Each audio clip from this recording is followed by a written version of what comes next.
Assalamualaikum warahmatullahi wabarakatuh. Hai teman-teman semuanya, bertemu lagi dengan saya Umamatul Bahiyah dari jurusan Pendidikan Bahasa Arab kelas 3A. Pada kesempatan kali ini, saya ingin mereview atau mengulas materi yang sudah pernah saya sampaikan di video-video sebelumnya. Materi apa saja? Yaitu yang pertama, materi mengenai bahasa ibu, bahasa kedua bahasa nasional dan bahasa asing.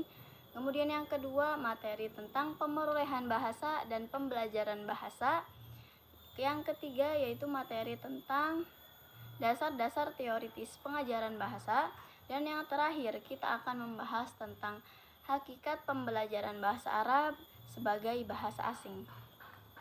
Nah, langsung saja yang pertama yaitu mengenai bahasa ibu, bahasa kedua, bahasa nasional dan bahasa asing.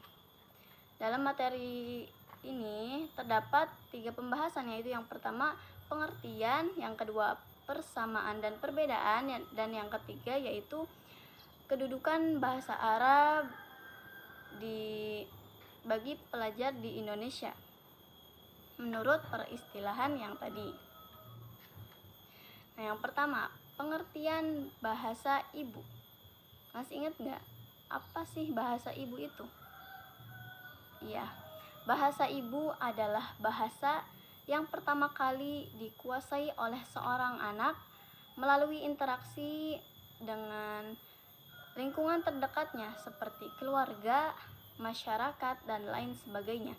Contohnya, saya lahir di Cirebon, kemudian orang tua saya mengajarkan saya bahasa Jawa untuk alat komunikasi sehari-hari.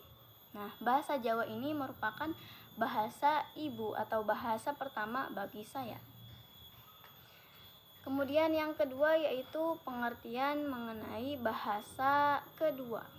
Apa sih bahasa kedua itu? Nah, bahasa kedua adalah bahasa yang diperoleh setelah menguasai bahasa pertamanya.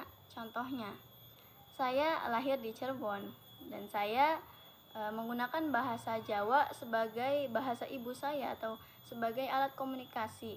Kemudian saya disekolahkan oleh orang tua saya di pendidikan formal dan saya diajarkan oleh guru saya bahasa Indonesia. Nah, bahasa Indonesia ini merupakan bahasa kedua bagi saya. Nah, yang ketiga yaitu bahasa nasional. Masih ingat nggak bahasa nasional itu apa? Iya, bahasa nasional adalah bahasa yang menjadi standar di suatu negara yang mempunyai banyak bahasa karena ketetapan suatu bangsa dan ketetapan perundang-undangan sebagai bahasa kebangsaan atau identitas bangsa. Contohnya, di Indonesia memiliki banyak perbedaan bahasa. Bahasa apa saja? Bahasa Jawa, bahasa Sunda, kemudian bahasa Melayu dan lain sebagainya. Kemudian disatukan yaitu dengan bahasa Indonesia. Bahasa Indonesia ini merupakan bahasa nasional di negara Indonesia. Kemudian yang keempat yaitu pengertian bahasa asing. Bahasa asing itu apa sih?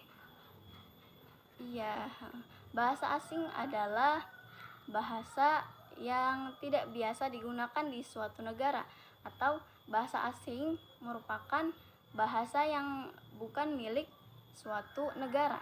Contohnya, bahasa Arab merupakan bahasa asing di Indonesia karena bahasa Arab bukan milik bangsa Indonesia dan tidak biasa digunakan untuk alat komunikasi sehari-hari di Indonesia.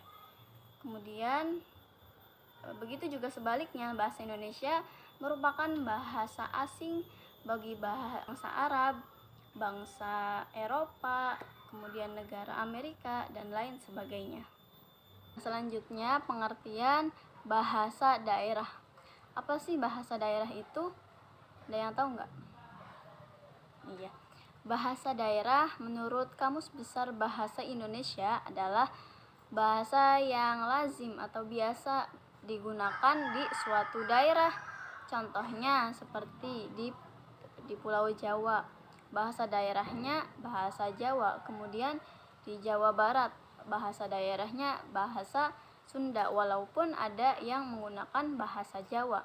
Tetapi dalam peta Jawa Barat itu bahasa daerahnya adalah bahasa Sunda. Nah, setelah kita mengetahui pengertian dari istilah-istilah tadi, yaitu kita akan membahas persamaan dan perbedaan antara peristilahan yang tadi. Apa sih persamaannya? Persamaan dari bahasa tersebut yaitu sebagai alat komunikasi, baik bahasa ibu, bahasa kedua, bahasa nasional, dan bahasa asing. Bahasa-bahasa tersebut merupakan sebagai alat komunikasi untuk menyampaikan pikiran, menyampaikan pendapat, dan lain sebagainya. Kemudian apa sih perbedaan antara bahasa-bahasa tersebut?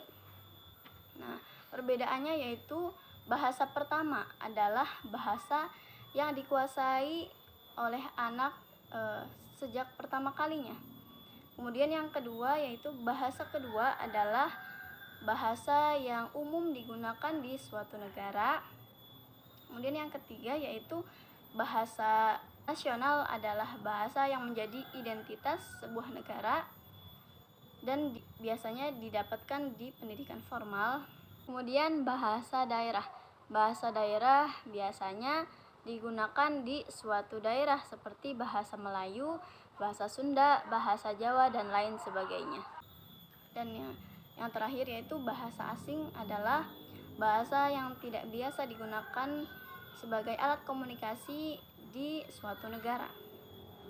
Nah, kemudian setelah kita mengetahui persamaan dan perbedaan antara peristilahan tadi, bagaimana sih posisi bahasa Arab bagi pelajar di Indonesia? Posisi bahasa Arab bagi pelajar di Indonesia yaitu sebagai bahasa asing. Karena apa? Karena bahasa Arab bukan merupakan milik bangsa Indonesia dan juga tidak biasa digunakan sebagai alat komunikasi di negara Indonesia. Walaupun banyak pesantren atau sekolah-sekolah yang menerapkan atau mewajibkan menggunakan bahasa Arab sebagai alat komunikasi, tetapi bahasa Arab tetap saja sebagai bahasa asing. Nah, sekarang kita masuk ke materi yang kedua, yaitu pemerolehan bahasa dan pembelajaran bahasa. Pada materi ini terdapat beberapa pembahasan, yaitu yang pertama, pengertian, pemerolehan bahasa dan pembelajaran bahasa. Kemudian persamaan dan perbedaan antara pemerolehan bahasa dan pembelajaran bahasa. Baik, yang pertama yaitu pengertian pemerolehan bahasa. Apa sih pemerolehan bahasa itu? Pemerolehan bahasa adalah suatu proses yang terjadi di dalam otak anak ketika ia memperoleh bahasa pertamanya. Apa sih bahasa pertamanya? Iya, bahasa pertamanya adalah bahasa ibu dan dilakukan secara alamiah. Jadi ketika seorang anak menuturkan apa yang telah dituturkan oleh lingkungan terdekatnya seperti keluarga, maka itu dinamakan pemerolehan bahasa. Karena si anak hanya menirukan atau mengadopsi kata yang telah dituturkan oleh keluarganya. Yang kedua yaitu pengertian pembelajaran bahasa. Pembelajaran bahasa adalah suatu proses yang dilakukan oleh seseorang ketika ia mempelajari bahasa keduanya. Di Indonesia, bahasa keduanya adalah bahasa Indonesia yang juga merupakan bahasa nasional. Mengapa bahasa kedua dikaitkan dengan pembelajaran bahasa? Karena dilakukan di lembaga pendidikan dan diajarkan oleh seorang guru dan juga dilakukan secara sadar. Kemudian setelah kita mengetahui pengertian dari pemerolehan bahasa dan pembelajaran bahasa, kita akan masuk ke pembahasan mengenai persamaan dan perbedaan antara pemerolehan bahasa dan pembelajaran bahasa. Yang pertama, persamaan pemerolehan bahasa dan pembelajaran bahasa. Apa sih persamaannya? Iya, persamaannya yaitu sama-sama berkaitan dengan bahasa. Kemudian apa sih perbedaan antara pemerolehan bahasa dan pembelajaran bahasa? Jadi perbedaannya yaitu pemerolehan bahasa diperoleh dari lingkungan terdekatnya seperti keluarga, masyarakat, dan lingkungan sekitar. Sedangkan pembelajaran bahasa diperoleh dari lembaga pendidikan seperti sekolah, madrasah, dan lain sebagainya. Kemudian perbedaan yang kedua yaitu pemerolehan bahasa itu memungut bahasa. Apa sih memungut bahasa itu? Memungut bahasa itu seperti mengadopsi bahasa. Jadi seseorang itu hanya mengadopsi apa yang telah dituturkan oleh lingkungan terdekatnya tanpa mengetahui kaidah dari bahasa tersebut. Sedangkan pembelajaran bahasa itu mengetahui bahasa. Jadi dia itu tahu kaidah bahasa seperti nahwu sorofnya dalam bahasa Arab, subjek, objek dalam bahasa Indonesianya. Nah, dari kedua istilah tadi, manakah yang lebih sesuai dengan mata pelajaran bahasa Arab di Indonesia? Menurut saya yang lebih sesuai dengan mata pelajaran bahasa Arab adalah pembelajaran bahasa, karena bahasa Arab ini merupakan bahasa asing dan bukan merupakan bahasa milik bangsa Indonesia, sehingga bahasa Arab ini dipelajari bukan diperoleh. Bahasa Arab juga biasanya dipelajari secara sengaja dan juga dipelajari di pendidikan formal seperti MI, MTS, MA, kemudian pendidikan non formal seperti di pesantren, yang mana dalam pembelajaran bahasa Arab itu siswa diharapkan mampu mencapai target apa saja. Misalkan dalam pembelajaran bahasa diharapkan siswa itu dapat berbicara dengan bahasa Arab, kemudian dapat menulis teks berbahasa Arab, dapat membaca teks berbahasa Arab, dan lain sebagainya.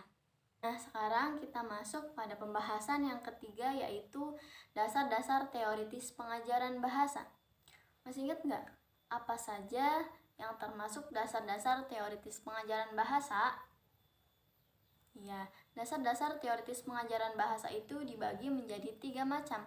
Yang pertama, dasar linguistik, yang kedua, dasar psikologis, dan yang ketiga adalah dasar pedagogis. Apa sih dasar linguistik itu?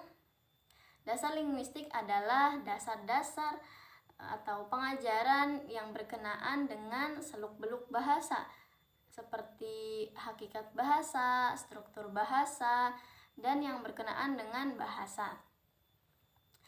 Dalam dasar linguistik terdapat 2 aliran, yaitu yang pertama aliran struktural dan yang kedua adalah aliran transformasi generatif. Yang pertama yaitu aliran struktural.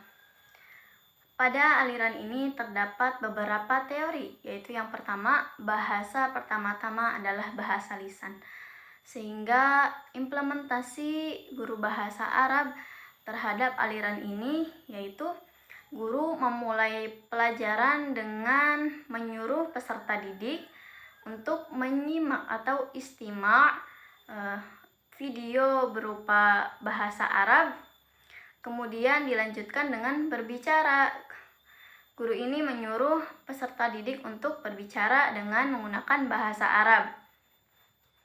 Kemudian yaitu teori yang kedua, kemampuan berbahasa merupakan kebiasaan, sehingga guru itu mengintensifkan kepada peserta didik untuk menghafalkan kosakata, kemudian menirukan kosakata berbahasa Arab, yang mana dengan menghafalkan kosakata dan menirukan kosakata itu para peserta didik dapat menguasai bahasa Arab. Kemudian aliran yang kedua yaitu aliran generatif transformasi.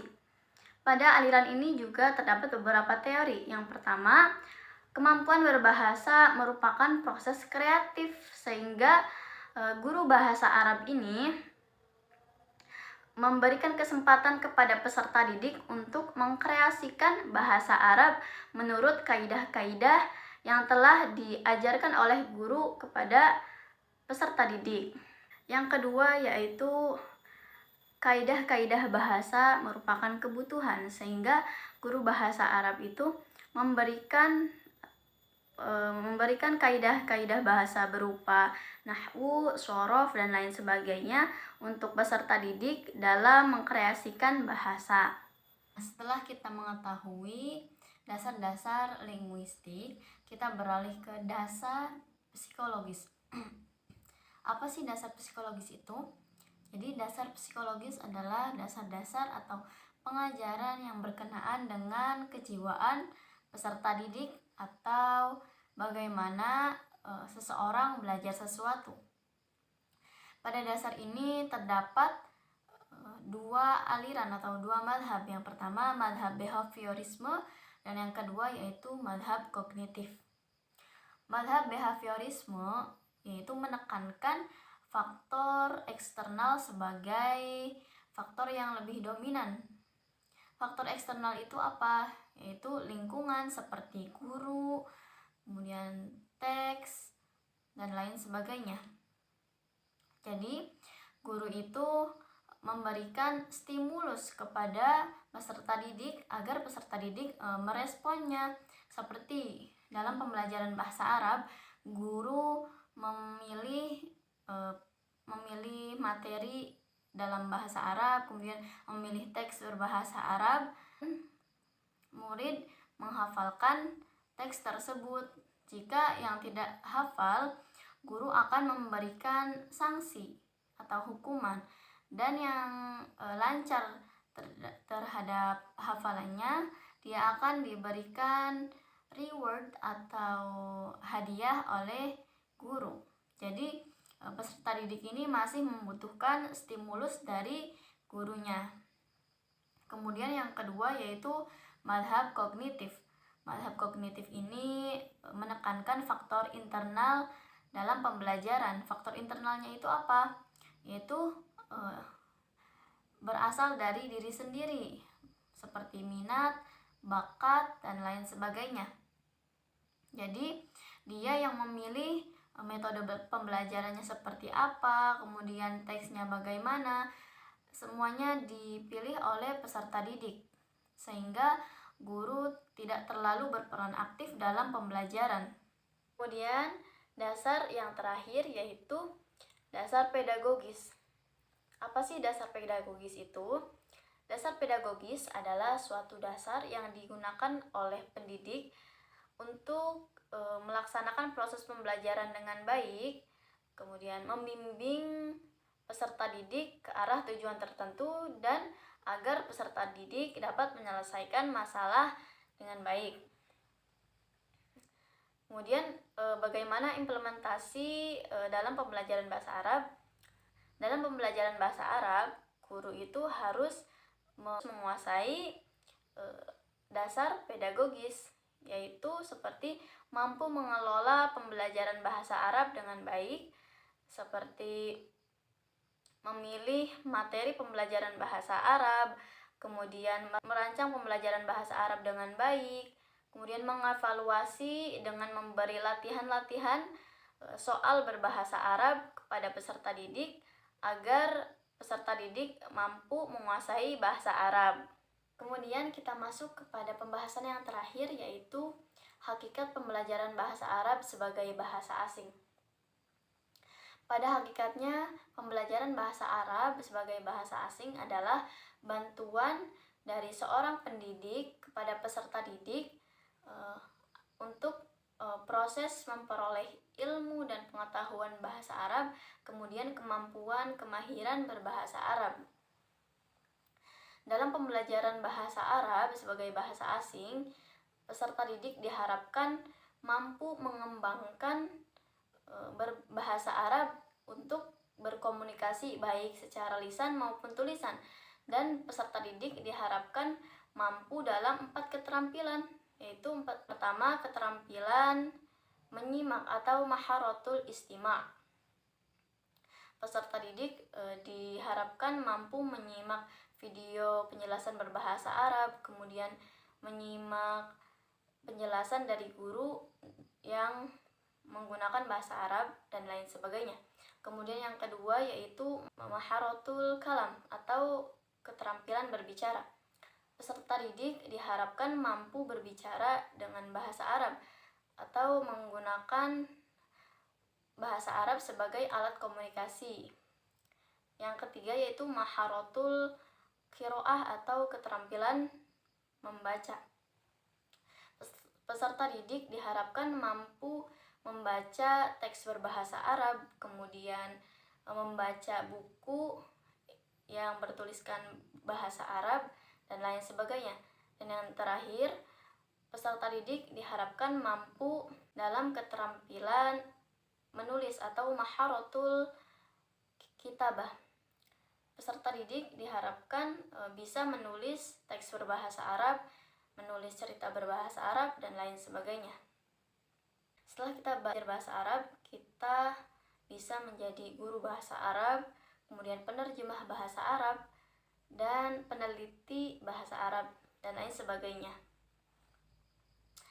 Sekian penjelasan dari saya. Semoga bermanfaat. Kurang lebihnya mohon maaf. Wassalamualaikum warahmatullahi wabarakatuh.